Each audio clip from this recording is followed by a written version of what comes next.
দিন শেষে কিছুই লিখতে পারি না, শুধু চোখ ভিজে আসে। দিঘি। ঢাকাই চলচ্চিত্রের আলোচিত অভিনেত্রী প্রার্থনা ফারদিন দিঘি। দীর্ঘ ৩ বছর আগে মা অভিনেত্রী দোয়েলকে হারিয়েছেন তিনি। মায়ের মৃত্যুর সময় খুবই ছোট ছিলেন দিঘি।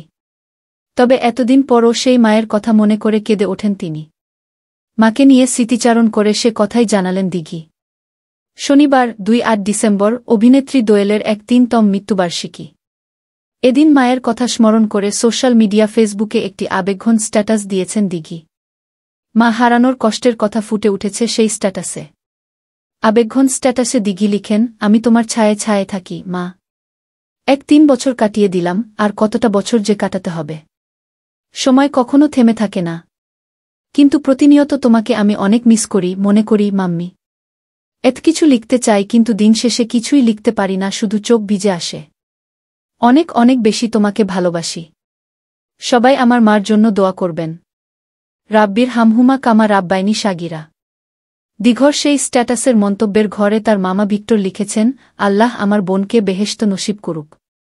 এদিকে গোলাম শাহরিয়ার কবির নামে একজন মন্তব্য করেছেন, আপনার অনুভূতিগুলো সত্যিই হৃদয় ছুঁয়ে যায়। মার প্রতি আপনার ভালোবাসা এবং মিস করার ব্যথা খুবই গভীর। আমরা সবাই মায়ের স্নেহের ঋণ কখনো শোধ করতে পারব না। আমি আন্টির জন্য দোয়া করছি, আল্লাহ যেন তাকে জান্নাতুল ফেরদৌস দান করেন এবং আপনাকে এই শূন্যতা কাটিয়ে ওঠার শক্তি দেন। আপনি শক্ত থাকুন, মার স্মৃতিগুলোই আপনার জীবনের অনুপ্রেরণা হয়ে থাকবে।